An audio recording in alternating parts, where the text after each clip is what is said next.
It's so sad that she's gone, and justice has to be served. I mean, there's so much hurt. Loved ones and supporters in court describing Mrs. Keel as a devoted educator, an assistant principal and teacher for decades in the Malvern School District. This wouldn't be anything she wouldn't give to her students, her colleagues, her family.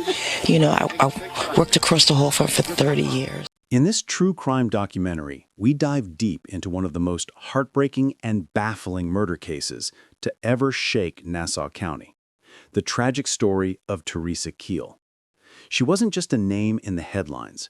She was a woman loved by an entire community, a devoted educator, an assistant principal who spent over 3 decades shaping young minds in the Malvern School District. To her students, she was more than a teacher. She was a mother figure, a role model, and the kind of person who gave everything she had to help others grow. So when news broke that Teresa had been found dead under mysterious and violent circumstances, the entire town was left in disbelief. Who could possibly want to harm someone like her? Why would anyone target a woman whose entire life revolved around kindness and compassion? As police began to unravel the web of lies, secrets, and betrayal surrounding her, it became clear. There were many people with a motive, and behind Teresa's gentle smile, a dark and twisted story was waiting to be told.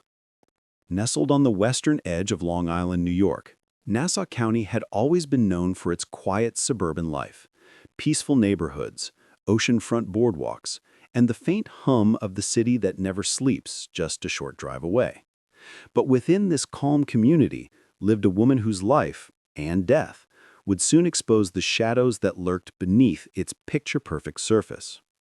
Together, Teresa and David Keel built what looked like the perfect life. 2 beautiful children, Vincent and Francesca, a lovely home, a respected career, and a marriage rooted in love and trust. From the outside, they seemed untouchable, the kind of family that others admired and quietly wished to be.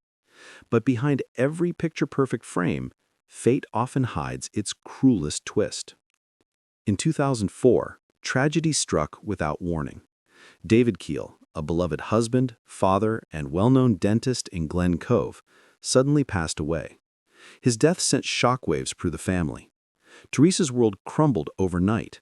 Her children were just kids, Vincent barely 13, Francesca only 7, too young to understand how something so permanent could happen so suddenly. But while grief broke many, Teresa refused to let it destroy her. She became the anchor her family desperately needed, holding everything together with quiet strength and unshakable faith. Balancing her career and motherhood, she poured her pain into purpose. While working full-time, she earned her doctorate and launched a tutoring program designed to help underprivileged children find their way through education, a reflection of the compassion that defined her entire life. Vincent grew into a bright young man, first excelling at tennis before diving into the world of software and app development. Francesca, inspired by her mother's resilience, became a driven student, enrolling in community college after graduating high school in 2015. By 2016, things finally seemed calm. The Keel family had weathered their storm. Teresa's career flourished, her children were thriving, and for the first time in years, she could finally breathe again. But sometimes, peace is only the silence before disaster. What Teresa didn't know was that destiny was quietly preparing a cruel twist, one that would not only destroy the serenity she had fought so hard to rebuild, but reveal just how dark love and loyalty can become. At exactly 5 p.m., news broke across Long Island. A barbaric and deadly barbell beating had claimed another life. The victim, 54-year-old Teresa Keel, had been brutally attacked back in December 2016, struck several times in the head with a metal barbell. For 2 long years, she remained in a vegetative state, fighting a battle her body could no longer win. And on a quiet Saturday morning, that battle finally ended.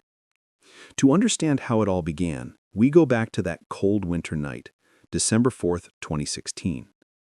It was around 10:30 p.m. when Franklin Cosma, a Long Beach resident, finished his nightly workout and began his cool-down jog along the city's iconic 2-mile oceanfront boardwalk. The night was still. The only sounds were the rhythmic waves and the crunch of his sneakers against the wood. But as he slowed near New York Avenue, something caught his eye. A woman walking alone towards a small apartment building just across the street. She stepped through the glass doors into the dimly lit lobby, and then a shadow moved behind her.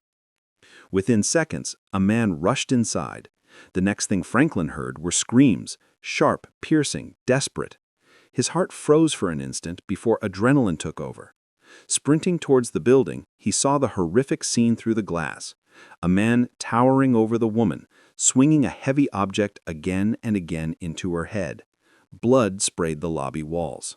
Franklin burst through the door, but the attacker spotted him, dropped the weapon, and bolted through a side exit into the darkness. Franklin had a choice: chase the suspect or help the victim. He chose humanity. He ran to the woman who lay crumpled on the ground, barely conscious, her face covered in blood. He yelled, "Call 911," as neighbors began rushing from their apartments. Then, realizing every second mattered, he sprinted out the side door, chasing after the fleeing man. But it was too late. The suspect already had a 20-second head start, and by the time Franklin reached the alleyway, the figure had vanished into the darkness. When he returned, the street was flooded with flashing red and blue lights. Paramedics worked frantically as detectives sealed off the area. It was only then Franklin learned the victim's name: Teresa Keel, a beloved teacher and longtime resident of the building. She had suffered catastrophic head injuries and was barely clinging to life as she was rushed to the hospital. Detectives immediately began piecing together what happened.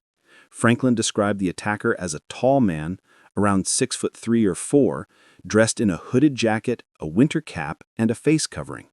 He couldn't see any facial details, but his confidence was clear. The assailant was male, strong, and purposeful. He even showed officers the exact route he had taken during the chase. Police fanned out across the neighborhood, deploying canine units and collecting surveillance footage from nearby buildings. What they found was chilling.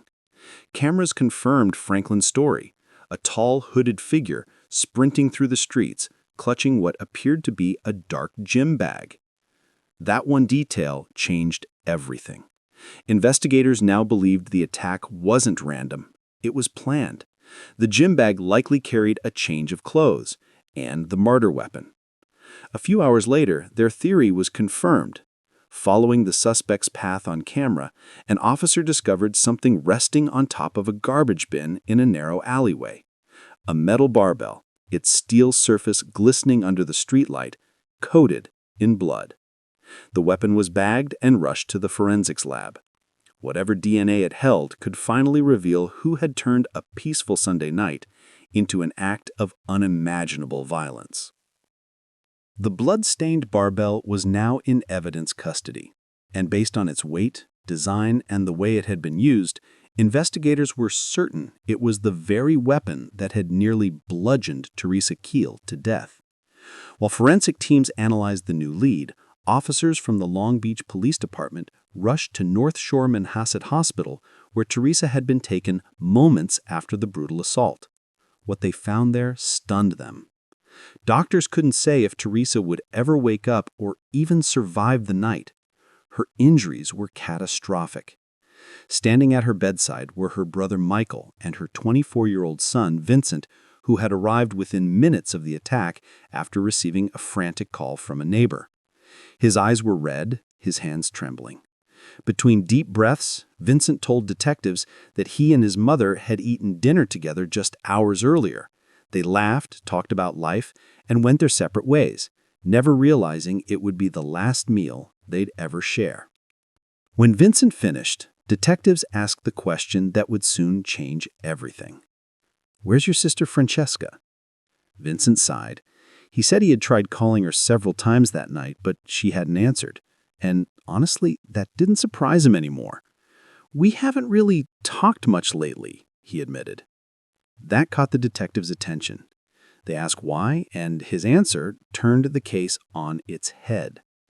Earlier that year, Francesca had a serious falling out with both her mother and brother, all because of her relationship with a man named Ralph Kepler, a 26-year-old corrections officer who, ironically, used to be one of Vincent's closest friends. Ralph wasn't just a friend, he had once been a business partner. The two shared an interest in technology and had worked together on a college-based dating app Vincent was developing. Ralph and his family even invested $130,000 into the project. For a while, everything looked promising, until it wasn't. The friendship began to crack the day Vincent and Teresa learned that Ralph had been secretly dating Francesca, who was only 19 at the time, fresh out of high school. Teresa disapproved instantly. She believed Francesca was too young, too naive, and that Ralph had crossed a line. But Francesca refused to let go. Against her mother's wishes, she packed her bags and moved in with him. To detectives, the story sounded dramatic, yes, but not enough to imagine either of them committing such a savage act. Still, it was worth checking. They noted the couple's address and drove out to Lynbrook, arriving around 1:30 a.m. When Ralph and Francesca opened the door, their faces were pale with confusion. The detectives explained why they were there and asked to speak On November to them 10th, 2018, Ralph went into one after room, nearly 2 years in a Francesca vegetative another. state, Teresa Keel passed away. The victim's daughter and her boyfriend are now charged with murder. Eyewitness News reporter NJ Burkett is live at Hempstead with the story. NJ? Well, detectives say it was all about money and a business venture that went south. A woman is allegedly murdered as payback, and the suspects, the woman's daughter and the daughter's boyfriend. Detectives say 21-year-old Francesca Keel plotted the cold-blooded murder of her own mother, conspiring with her 27-year-old boyfriend, Ralph Kepler, a former Rikers Island correction officer, accused of using a barbell to shatter the skull of Teresa Keel, a beating prosecutors described as barbaric. She was hit several times about the head with a barbell. It's caused severe injuries to her head and a loss of her right eye. It happened in December of 2016, outside her apartment in Long Beach, Long Island. Mrs. Keel survived for nearly 2 years, partially blind and comatose, until she died this weekend.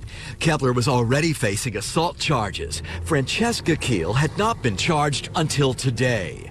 Her lawyer says the arrest came as a shock. Francesca, unfortunately, has to bury her mother while also fighting these allegations, which she obviously vehemently denies. At the heart of the case, legal motions and a lawsuit. Kepler was suing Teresa Keel over a dating app they were developing and money he and his family invested that the victim allegedly squandered. Mark Gann is Kepler's attorney. I believe that there are others that had motives to attack her. We've investigated some of those. I can't get into detail right now. But I fully believe that Ralph is innocent of these charges, and I expect to be able to prove that in court. But Teresa Keel's civil attorney says he lived in fear of Ralph Kepler and even carried a panic button. The Nassau County Police told me that I was in danger, and they gave me some security devices so that I could protect myself and my family. Well, the civil lawsuit is on hold tonight in light of the new criminal charges. I'm told the couple were still living together. The charge against Ralph was upgraded to second-degree murder. Francesca was arrested and charged with murder as well. As the trial approached, prosecutors believed they had finally pieced together the entire puzzle. Detectives pulled security footage from both ends